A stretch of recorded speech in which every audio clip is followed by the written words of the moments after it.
Therapy Chat Podcast, Episode 70. This is the Therapy Chat Podcast.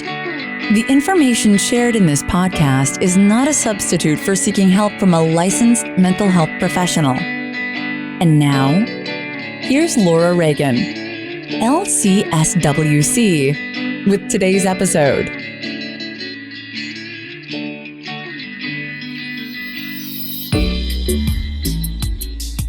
I'm grateful to Lesley University for sponsoring today's episode. Listen with compassion and help others transform their lives. This is what you'll do in Lesley University's mental health counseling programs. Explore creativity and healing. Examine the human condition from multiple angles. Apply a social justice lens to mental health care. You bring your ability to care with purpose.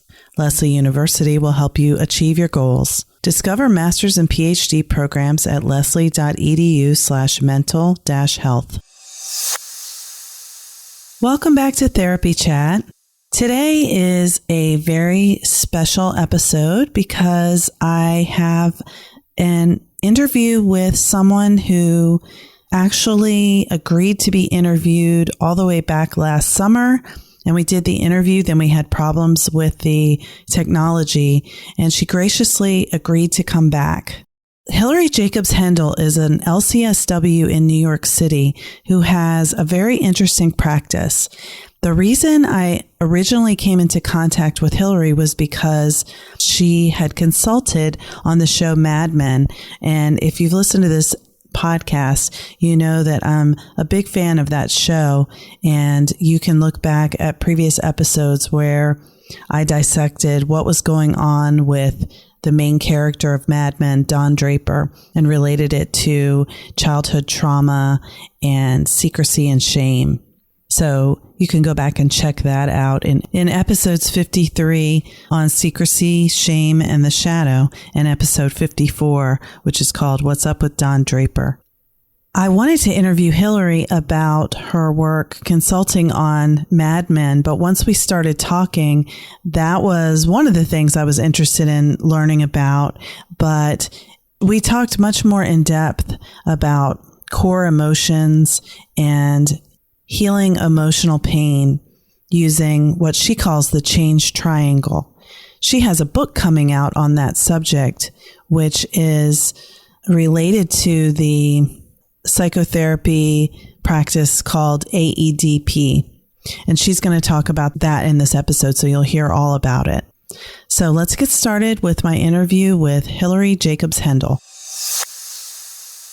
Hilary, thank you so much for coming back to Therapy Chat today. Thank you, Laura. I'm so thrilled to be here. Thanks. So I say coming back because we had an interview back in, I believe it was May, and my crazy technology failed on me. So you were gracious enough to agree to do it again, and I really appreciate that. Oh, it's my pleasure.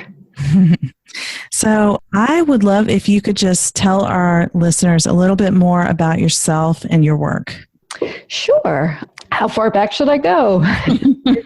I guess maybe the most interesting thing to know is I am a born and raised in New York City.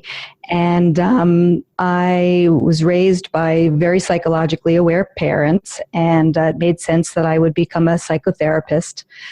And I first began my career as a psychoanalyst because that was really the standard of care, especially in New York City. And that was the sort of correct way of working. And then it was just through just great luck that I ended up at an emotion conference over 12 years ago on the recommendation of a friend of mine that said she had heard this woman, Diana Fosha, speak, and she was just fascinating and had great information. So I went to this emotion conference where there were about 3 or 4 academic researchers and clinical practitioners. And what I learned changed the trajectory of my career. And I ultimately changed the way that I worked from a psychoanalytic stance and way of thinking, even though I still use that education in my work. But basically, I now practice in this method called AEDP, I can't stand acronyms, but this one stands for Accelerated Experiential Dynamic Psychotherapy. And it is just a wonderful way to work, and it is a wonderful way to be treated. And I could go on and on about the differences between the psychoanalytic way of working and this accelerated experiential way. But I don't want to bore your listeners, but maybe the main difference as a consumer is that AEDP is a healing-oriented methodology, that it's not where you just kind of freely talk and gain insight, which is a wonderful thing, but it's very targeted in terms of helping somebody feel better in much more directive ways. Yeah, so I'm fascinated by the way experiential methods of psychotherapy can really be different from what people typically think of as talk therapy. You know, the psychoanalytic stereotype is like, you know, Dr. Freud sitting behind the sofa with the patient lying on the sofa and talking and not being able to see the therapist. And, you know, I know that's a stereotype and not the way that people actually practice psychoanalytic. Well, I think it's not. Well, some people do. There are really traditional, still people practicing psychoanalysis in the traditional classical way. Okay, so, and no judgment, but it is a different way from experiential methods. And can you talk about that, what you mean when you say it's a healing method and experiential? Yes, absolutely. And I guess I really just want to say, because I think there's not one size fits all, so I really don't want to discredit psychoanalysis at all. There are people, particularly those who were intruded upon as children, that in psychoanalysis, there's huge amounts of free space for someone just to be. And that really has its place. It's not that you don't have that in AEDP, but it's really a lot of, the therapist is really not imposing anything except an interpretation now and then, and the patient or client, you know, just comes in and says what's on their mind. I guess the key, there's so many differences, and I've been thinking about this for years, sort of how to talk about this, but one key difference is in psychoanalytic psychotherapy, the therapist is listening to the content of a story and trying to make sense and put perspective and meaning on the story.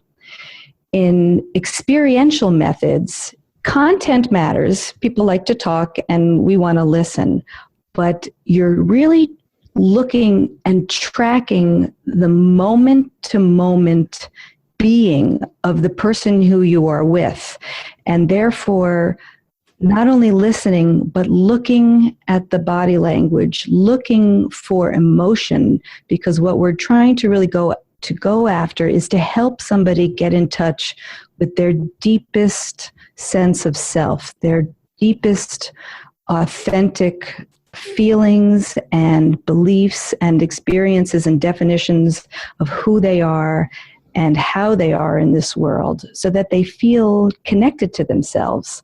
And when you're connected to yourself, it's easier to connect with others in this kind of authentic way. So even as I hear myself saying that, it sounds kind of obtuse and jargony, but the main difference is you're in a moment, in the here and now of a moment, as much as possible with experiential therapy.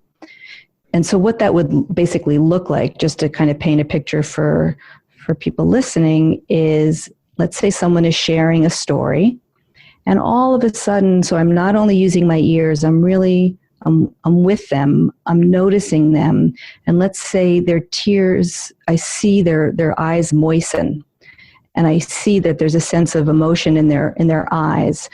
If I was a psychoanalyst, I might or might not say something about that or point it out. As an experiential therapist, that's a moment that I want to deepen.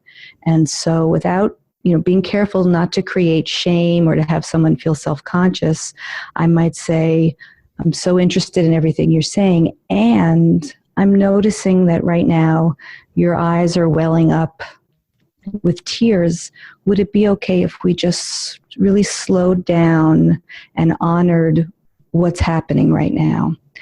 And I might even say, if you tune into the feeling in your eyes, what would your tears say? Or what's the experience coming up now? And then we're really now going vertical down into the person's deeper self. Then we're off to the races, as they say.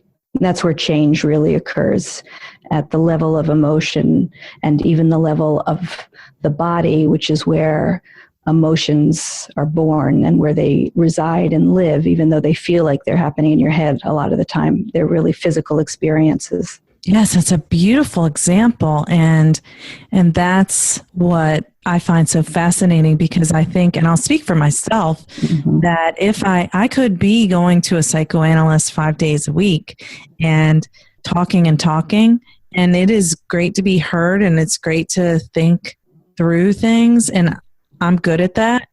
It's where I used to have a really hard time is getting into what my body was feeling. I was very disconnected between my thoughts and my body experience. And that disconnect was a real missing link for me in a healing process. So I think when I started learning experiential practices, and we learn them experientially too, like I felt how different that is. The shifts that you feel are so tangible. Yeah. And I shared your same earlier experience too, with being in more intellectual therapies, more insight-oriented therapies. And in fact, to become a psychoanalyst, I lied on a couch 3 times a week for 3 years. And this is such a different feeling when somebody helps you, because you really do need help. There's something just about the human brain in virtually, all of us, that we tend to live in our heads. It's sort of a natural floating upwards. And we need a certain environment, I think, that with a person that's, quote, a safe other, somebody who we know we can begin to be just in manageable increments, a little bit vulnerable, and know that it's, test the waters of safety and starting to get in touch with emotion and our bodies. And once you do, it is a transformational experience. That's what's healing. And then, you can be very strategic in how you get, really radical change on a deep level to ameliorate symptoms and suffering and distress of all kinds. So how does AEDP do that? Just a little light question like that. Well, let me say, just to learn AEDP, it takes a long time. So there's a lot to answer that question. But you're saying, how does AEDP, if I understand you correctly, create transformation? Well, I'm thinking about the concept that you talk about quite a bit. I know the change triangle. I guess, that may be a piece of AEDP. I was thinking maybe you could talk a little bit about that. Okay, great. Yes, that's that. Thank you. That's helpful. Yeah, this concept of the change triangle is what am I going to call it? It's really a map. It's a triangle that has its roots and had its roots in academia. Before that, it was for people that studied something called the intensive short-term dynamic psychotherapies. Back in the 70s, David Malin diagrammed in his textbook on short-term dynamic psychotherapy a triangle. And the triangle really is diagramming the relationship between core emotions, which are these inborn, pre-wired survival mechanisms that all humans have across gender, race, culture. Every single one of us on earth is born with these pre-wired same 7 core emotions. And so the bottom of the triangle is where, in this diagram, which I wish we could see each other and show this to your audience, but if you picture a triangle with core emotions at the bottom, and on the 2 top corners, we have another type of emotion, which are called inhibitory emotions. And these are not they're different than core emotions in that they're more designed to help us fit into groups and to socialize us. And what they do is they serve to inhibit the core emotions when they are displeasing to the people around us. And the inhibitory emotions, I think you'll recognize, as will your listeners, are guilt, shame, and anxiety. Those lovely feelings. Yes. And guilt and shame and anxiety don't feel good, and neither do core emotions when we have them in amounts that are overwhelming or too much or we're too alone with them. So then the other corner of the triangle is about defenses. And we've all probably heard about defenses, or having someone telling us we're being defensive, or even understand the way that we defend against feeling. But really, defenses are not anything to be judged. They are simply, I'm defining them as anything that we do to avoid feeling bad. So they're actually quite good. They help us, they're designed to help us, and our mind creates defenses in a myriad of ways, some helpful and some ultimately hurtful, but the intent is always to be helpful. It's to spare us pain and discomfort. Mm-hmm. So when I saw this model being taught, when I went to this conference 12 years ago, this emotion conference that I mentioned a while ago, and they projected on this huge screen, this triangle, I instantly felt more organized in my head. And what happened is, what I can draw is kind of from my own personal experience before I saw this triangle and after I saw this triangle. And again, I should say this is just a piece of AEDP theory, but it's something that when I learned it, I said to myself that this is something I wish I had learned in high school. It's something that I think every human being on this planet would benefit from knowing. And the reason why is, if you take when you're upset, most of us just feel upset. We don't, something happens. We feel something badly in our head or in our bodies, or we feel like doing something badly that we know isn't good for us. We have an impulse maybe to lash out at somebody, or an impulse to hide. And most of us kind of grab at the skills that we have to feel better. Those are the defenses. So those range, for me, it would be kind of talking myself down, maybe asking myself what happened. Those are very good things to do, to have like a kind of a positive self-talk, and to try to figure out why we're feeling badly about ourselves, or just badly physically. But the other thing people do when they feel badly to help themselves is to grab a drink, or to grab a drug, or to shut down, or to blame somebody else, or even more severe, these symptoms like self-harm, like cutting oneself, or symptoms like hallucinating or dissociating. These are all defenses in the way that I'm defining it, as something that tries to take us away from emotional pain. So before I learned the triangle, again, and most of us sort of feel badly, and we don't really have a prescription for what to do.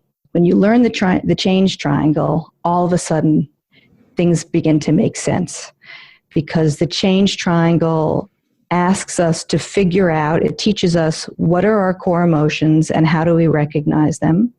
It teaches us what are our inhibitory emotions and how do we recognize them, and what are the defenses we're using. And once you figure that out, each of the corners of the triangle, we then have a very specific call to action. We know what to do next to get us to a place of feeling better. And again, just what feeling better means to me and to most people is I feel calmer, I feel more connected to myself, I feel more authentic, I feel more vital, I just feel more me. I don't feel hijacked by a feeling that feels awful. Yeah. Does that make sense? Congruent, grounded. Yes, all that. Yeah. Does that make sense? It's a lot of words I just threw out at you, but I think it does make sense. And I think the topic of the change triangle is fascinating. Mm-hmm. It sounds like it really changed things for you to hear about that and learn about it. Yes, and then from that moment on, I began studying AEDP, of which the triangle is a sort of a primary one of. There are many guides, but it's a primary guide. I should mention that it was. I said the change triangle was called the triangle of conflict. Just a little history in the 1970s.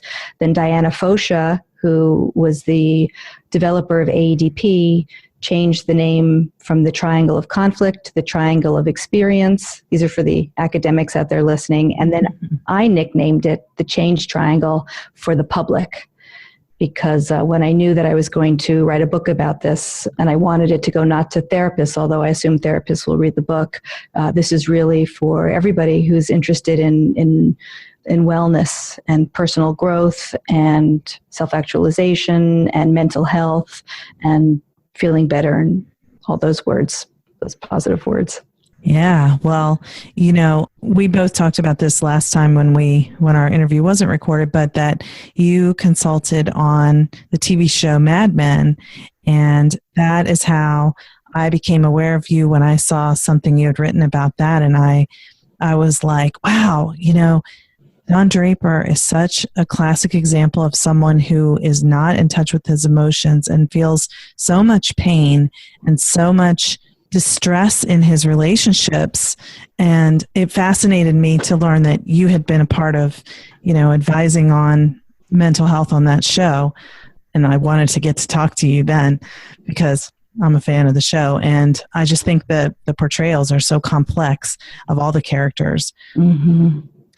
So when you think about someone like Don Draper, would you feel like you could kind of use him as an example, or someone like that as an example with the change triangle?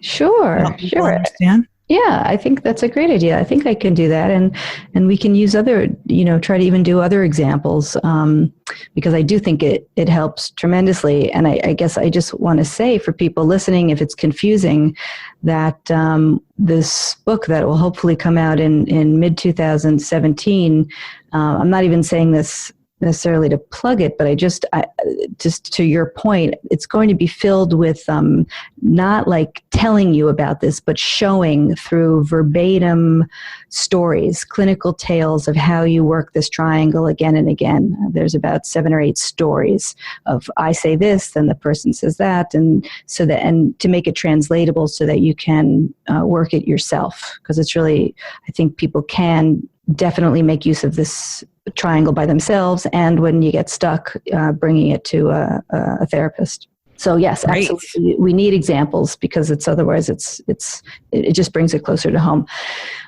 Yes, so Don Draper, poor Don Draper, Tortured Don Draper. So as we know, the origin, so we start our life, we're born at the bottom of the triangle, which means we're born kind of fresh with our core emotions ready to be used and shared. And you think I should name the core emotions now, Laura? That would be great. Yeah. So, and again, I'm a scientist at heart and someone who likes to be grounded in research, and so there's some dispute over what the core emotions are and how you define them, but I'm really defining them in terms of their usefulness in helping people. So that I will talk about 7 core emotions. I don't think people disagree on any of these. And those would be sadness, anger, fear, and disgust on the, quote, negative side, even though I think all core emotions are terrific. But these ones hurt. People struggle with these a little bit more, or they think they do. Actually, I could say something about that. And on the positive side, joy, excitement, and sexual excitement. So those are the 7. Okay. And what makes a core emotion core is that something happens in the environment, and these emotions are designed so we quickly respond to them.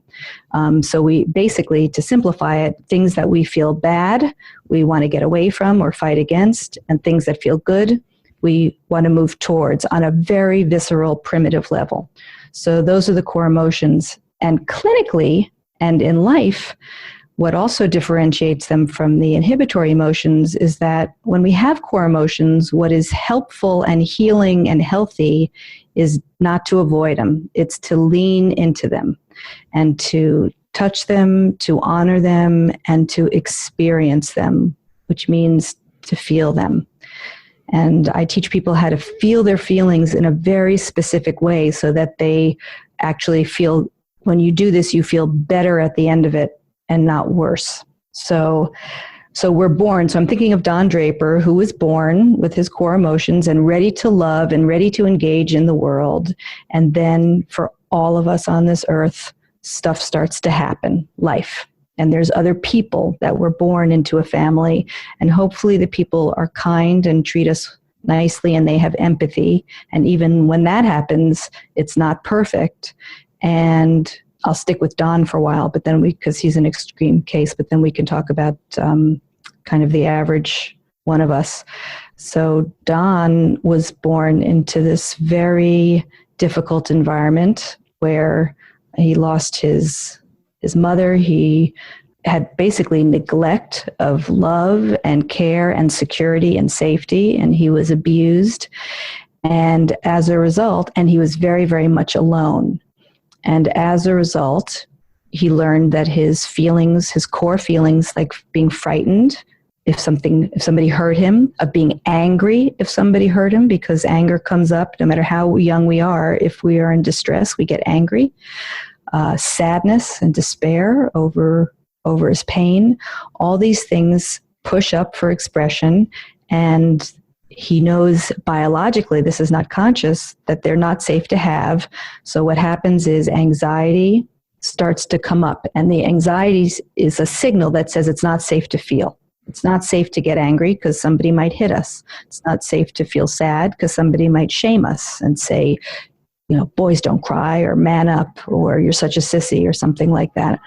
So you have these large amounts of core emotions being triggered by the environment, and then these large amounts of anxiety and probably shame, because when we're not tended to, instead of being angry and thinking the people around us are bad, like our parents or our caregivers, children take this on their own and they feel there's something wrong with them. It's just a biological process that seems to happen to all of us.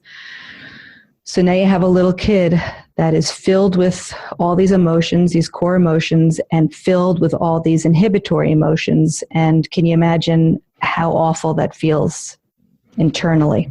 And thus defenses are born. So his mind, based on his genetics and his disposition, now start to figure out ways to not go crazy, to not lose his mind, to not die, basically. And you start to block emotions more effectively with dissociation. Maybe you start to drink. And I don't know how old Don was when he started drinking, but we know as an adult, he defended against his feelings by drinking and ultimately alcoholism. He defended against his feelings by having multiple affairs, not getting too involved, right? Intimacy is danger for somebody that wasn't treated well as a child. And so when we see from the triangle perspective, he started at the bottom of the triangle and he traveled up and to the right through inhibitory emotions, and then over into the left into defensive living, which is where we meet him when the series begins. Not to mention the PTSD from being in a war and seeing combat and seeing his best friend die right next to him. So there's trauma among trauma, there's childhood trauma, and there's trauma from other things that happened in his life. So that if he showed up in my office, we would be beginning in a defensive state, and what I would slowly be trying to help him to do is to feel safe enough to look at his defenses, begin to get to make them conscious that he was doing this. So, for example, if he was cheating on his wife, to help to make it safe for him, that there was no judgment, that he could begin to ask himself, well, what might he be feeling right at the moment before he thinks about picking up a woman at a bar? To try to help him get down into his body and in touch with what's going on from a physical sensation point of view, and from an emotion point of view, helping him name the emotions. Literally saying, okay, you're about to go to a bar. If we just pause right there and really slow down, can we name which of these emotions that you might be feeling?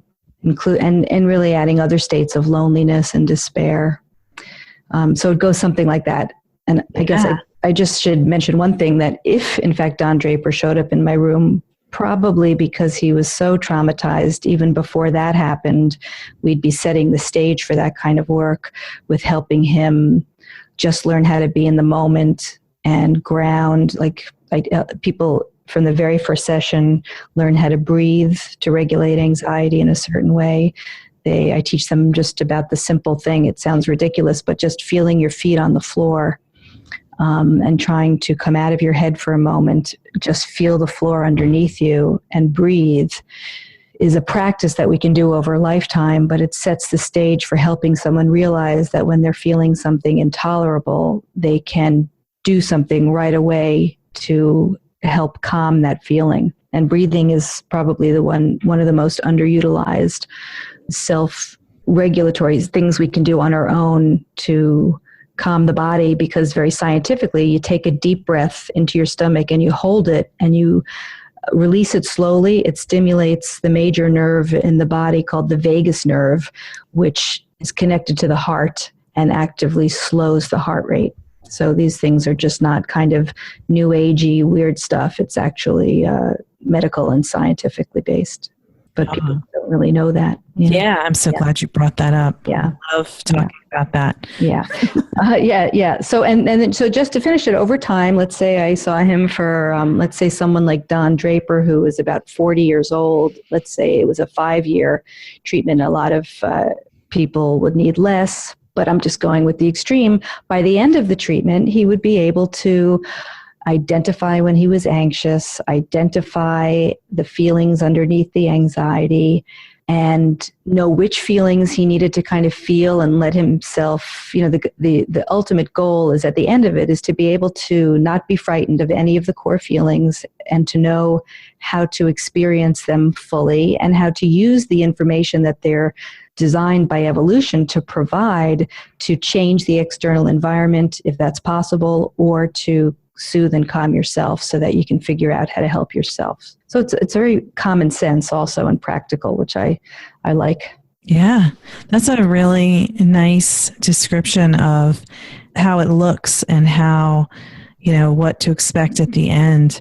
And I have a question, because it is called accelerated experiential dynamic psychotherapy.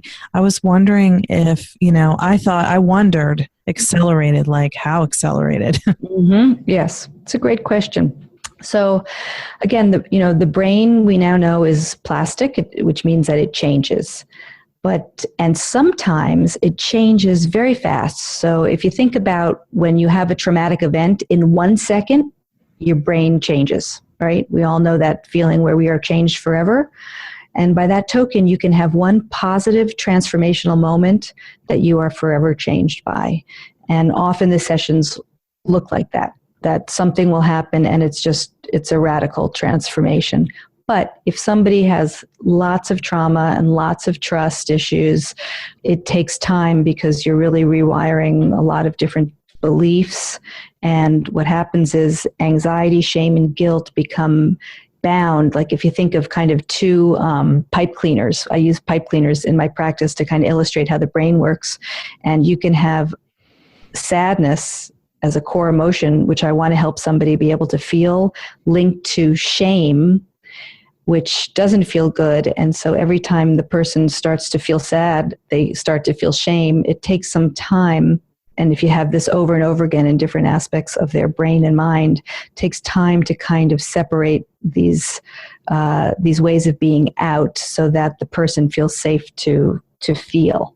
So to answer your question, accelerated, I guess, from a psychoanalytic perspective, therapy could go on for a lifetime. I think Woody Allen jokes about that. It's definitely not the goal here. So I would say, and the people that come see me usually have quite a bit of childhood trauma. So when they're very young, like in your 20s, the brain changes fast. So a couple of years is like a full treatment, and they do well, and then the rest of their life they're really quite good to go, and they know how to, they may come in for a tune-up every now and then if something difficult happens in life, but 2 years for a total therapy is pretty accelerated. I mean, there are some people that come in for 6 months and they do well, and then there are other people that I've been treating for 6 or 7 years that have really needed that full time, and 7 years seems to be a marker for, sometimes it takes that, particularly people who were so shut down that they really have been living in a state of shame for their entire life. And to undo that and to feel safe to be their full selves and their big selves takes some time. Yeah. Well, to me, that sounds right.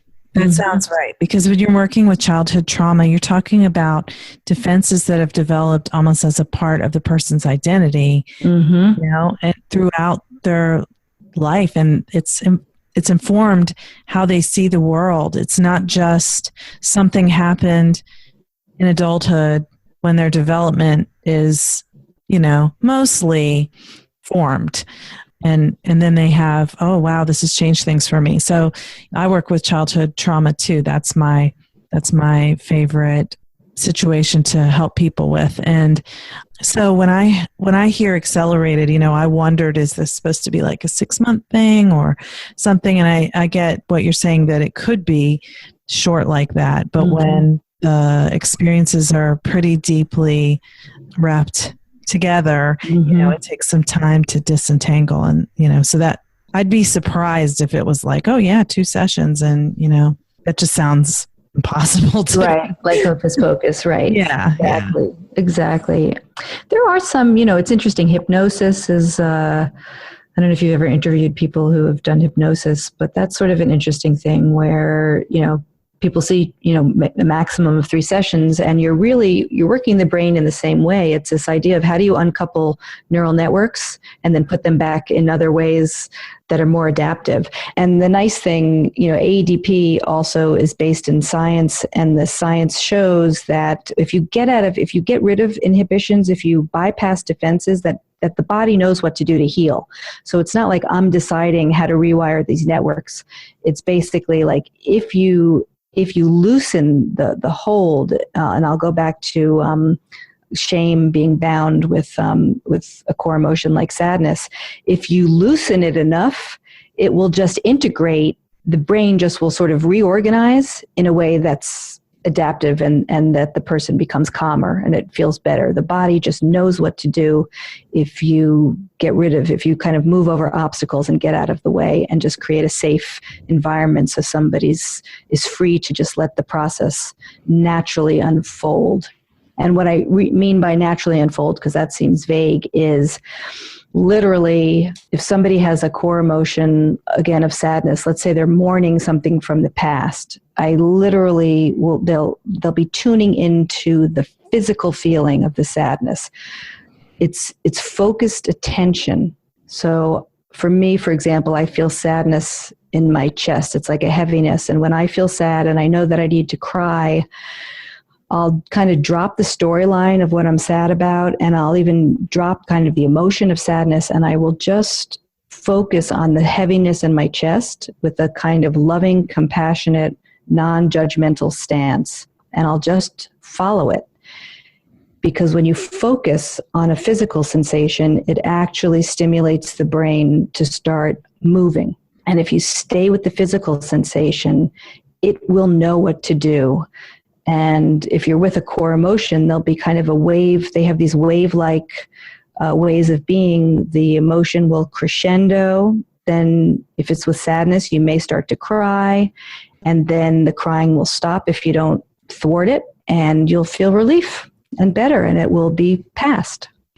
So again, you're not forcing anything. It's an allowing, it's a fostering, it's a getting out of the way and letting your body do what it naturally does to heal, just like a cut. You don't have to make it, you don't have to hold it together. It'll heal. Oh, wow. Thank you for that example. And, you know, I think so much of the pain that we experience is when we are struggling against that feeling. We don't want to feel it. We don't want to allow it. And so that's what prolongs it. I hope you enjoyed my interview with Lisa Jordan. We're so afraid of how bad it's going to feel, but if we allow it, we have the feeling, the work that and it passes. The Sexual Assault Legal Institute does and to help survivors. Kind of that brings me back violence. To like, so and I've been sharing like what happens in therapy, and I really want your listeners to know that the change triangle and the information that I'm feel so passionate about sharing is. We can do a lot on our own because what the information about the change triangle does is it when you learn about the actual phenomena of emotions, when you learn what they are, when you learn when someone says this is what it's supposed to feel like, this is what it does, this is how it works in the body, this is why it's happening. That becomes already you've demystified it. It's less scary. So it's like most people can tolerate the physical feeling of a feeling if they weren't frightened. So as long as you, even just telling someone it's okay to feel this way is a huge relief. This is normal. It's not going to get any worse. Or you're not alone. You know, if you can go to someone and have them just hug you while you have a good cry. That's wonderful. Or even that they're supposed to feel like a wave, and if you ride this wave, it will like to find another program subside, that is working and you'll land safely. So that's the first thing that the triangle teaches is what are each of these things, and let's begin to see what we can put. Let's see if we can begin to put language on what's happening in a given moment throughout the day for you. Thanks so much for listening to Therapy Chat. The triangle sort of then teaches you some skills for how can I get from this corner back down to core emotion, and then what do I do when I'm down here, and blah, blah, blah. What happens next, what happens next, and how to work it. And it's a practice. It's not like a perfect, it's a practice over a lifetime. There are still times when I'm like, well, what am I feeling? It's like some weird mix, and I'm kind of playing with it and Laura Reagan, LCSW-C in all sorts of different ways, and then it takes a while, and then I'm like, okay, that's what it was, and the reason I know it is because when I focus on it and do something with it, I feel better. So the measure of if something is working is just to trust yourself. If you feel better, it's good, and if you feel worse, it's try something else. Right, and feel better doesn't mean you're numb. It means the feeling is past. Yes, you should feel more clear. Yes.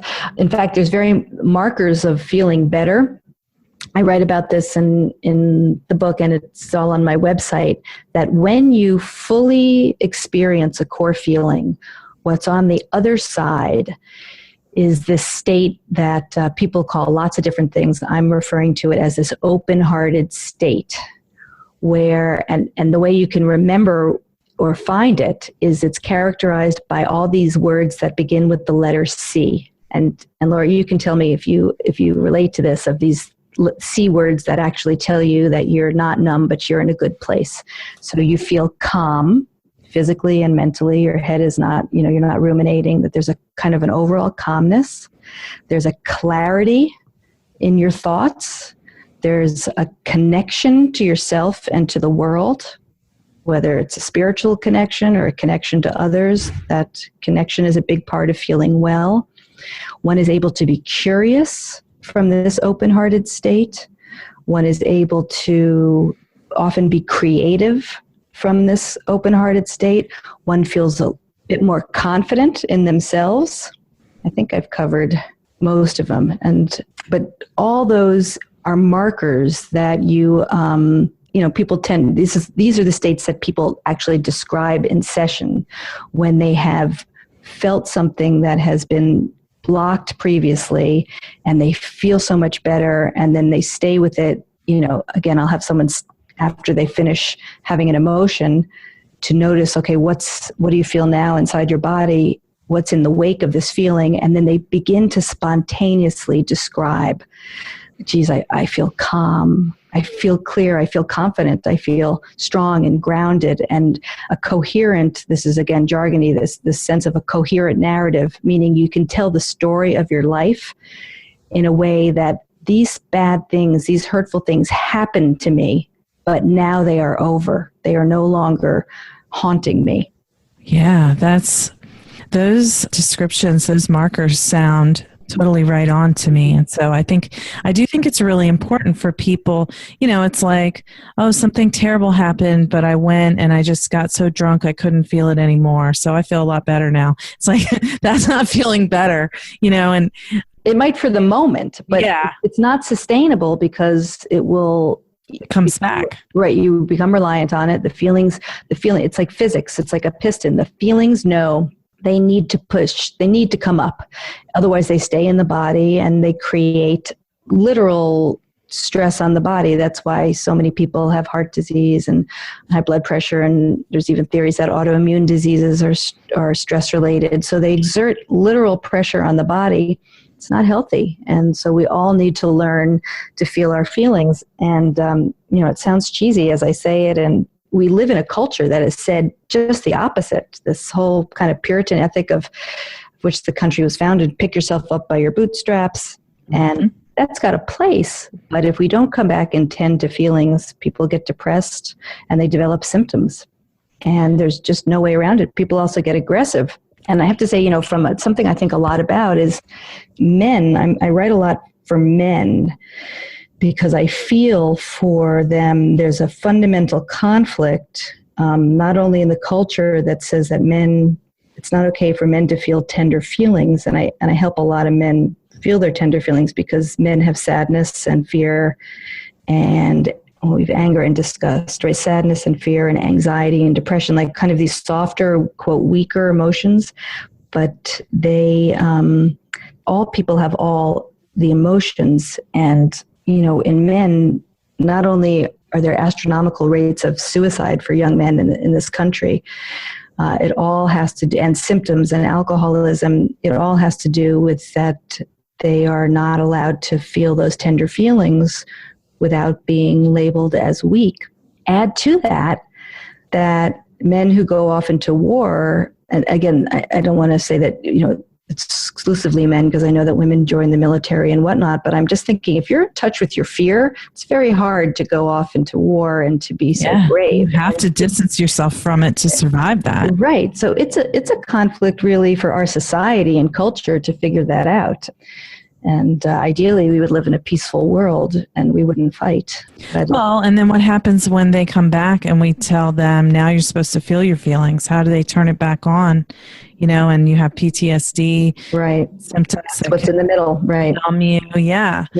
I wanted to add to everything you said about the stress and the physical illness that can relate to that. And when you are flooded with the stress hormones caused by trauma, that can have an adverse effect on your health. So yes, it absolutely does have an adverse effect. Yes. I mean, there's tons of science to prove they're corticosteroids and they're the stress hormones and they're hurtful. They're dangerous. Yeah. So when people think it's quote unquote touchy-feely to feel your emotions, no, it's actually preventive.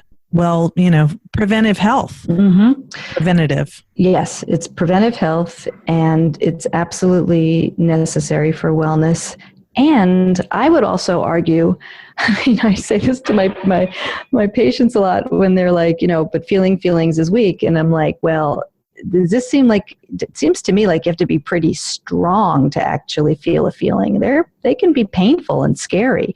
Actually avoiding feelings feels, if you have to judge one, and I don't really like to because there's a reason people avoid their feelings, that there hasn't been a safe place to feel them. But I think if one is weaker, kind of avoidance is sort of the weaker one in my book, that to really deal and cope head on takes a lot of courage, serious courage. Yeah. Strength and courage to feel painful emotions. Mm-hmm. No question. For the betterment not only of yourself, but for your relationships. Because when we live in defenses and we avoid and we can't connect and we can't really hear other people, relationships suffer tremendously. So I also love working with couples and helping them, teaching people what it's like to connect with emotions, not only thoughts, which are so important, and I love my thoughts, but I also could not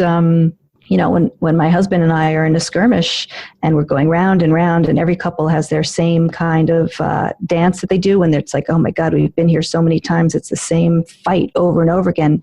It means that there's some stuck feelings, some stuck younger parts, something from our childhood or young adulthood that is dovetailing and just creating this stalemate. And the only way to loosen it is to go deeper and to say, what is this bringing up for you?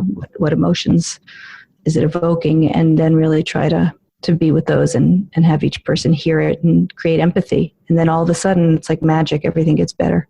Yeah. Yeah. Well, Hilary, this has been a lovely conversation, and I know that people who are listening may be really interested in learning more about the change triangle and just everything you're talking about with AEDP and your work. So what's the best way for people to get connected with you? Oh, thank you for asking, Laura. Well, I have a website it's my name, Hilary Jacobs Kendel.com, and Hilary is with one L, HILARY JACO, B like boy, S like Sam, Kendel is HEN like Nancy, D like David, EL like lollipop.com. And that has my articles. I wrote an article for the New York Times that a lot of people really like. That's actually how I was asked to write this book. And but I have a blog that I write, and I send out a blog post once a month because I don't like inundating people with emails, because I don't like to be inundated with emails. And best way to keep in touch, and eventually the book is going to come out in mid-2017, is to sign up for my email list. You'll get my blog posts once a month, and then as the book gets closer, I'll sort of update people and kind of as my excitement grows, because I'm so excited to be able to send like the cover and the title, which I think will be the change triangle, but I don't know yet. Random House is moving slower than I am. I'm also offering, as more incentive, I really want people to sign up who have interested in, really, you would sign up if you're interested in emotions, if you're interested in mental health and wellness and new ideas. And also, if you sign up, I'm going to kind of have a giveaway once the book is launched. And so you'll be entered into the pool of names, and we'll pick a certain number of names who will send free signed books to. Awesome. So that's a little more incentive to sign up. But also on my website is a full description of the change triangle. I also have some videos that I put up, little tiny snippets from talks that I give, because I speak on the change triangle. And I just welcome people to come and check it out. I also have a Facebook page, Hilary Jacobs Kendel, author, blogger, and that's another way to get the posts. And I also like people to get in touch and email me and ask questions. And if you have a special request for a blog post that you want me to write about, if I think I'm competent to do it, I would love to do that. So I really just like to connect with my readers. Wonderful. And I will be sure to put into the show notes your website address and your Facebook link too, so that people can, easily click on that right from the show notes, especially if they're driving right now and they want to come back and find that. So thank you. That sounds terrific. Yeah, thank you. I can't wait till your book comes out. I think it's going to be wonderful. I know I'll be lining up to get it. Oh, that's so sweet of you. Thank you. I'm really excited, really excited. So thank you so much. It's been so great to have the opportunity to share. Yeah. Well, thank you so much for being on Therapy Chat. It's been a pleasure. Thanks. Bye, Laura. I hope you enjoyed my interview with Hilary Jacobs Kendel. I thought it was fascinating when she spoke about core emotions and the change triangle. She is a fascinating person, and I'm so grateful that she agreed to come back to Therapy Chat today. Please remember to visit iTunes and leave a rating and review, and subscribe so you can receive all the latest episodes of Therapy Chat as soon as they're released. You can also find all episodes of Therapy Chat on therapychatpodcast.com. Thanks for listening. Thanks again to Lesley University for sponsoring today's episode. Are you looking for a graduate program that offers training in cutting-edge techniques, including expressive arts and holistic methods? At Lesley University, you'll receive state-of-the-art training in clinical mental health counseling that integrates mind-body behavioral health, trauma studies, school counseling, and social justice advocacy.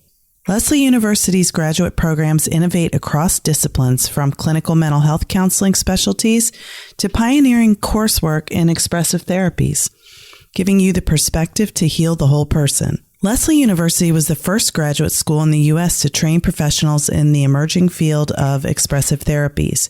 Today, Lesley's program is the largest of its kind and remains at the forefront of innovation. Discover master's and PhD programs at lesley.edu/mental-health. Thank you for listening to the Therapy Chat Podcast with Laura Reagan, LCSW-C. For more information, visit Laura's website at www.laurareaganlcswc.com.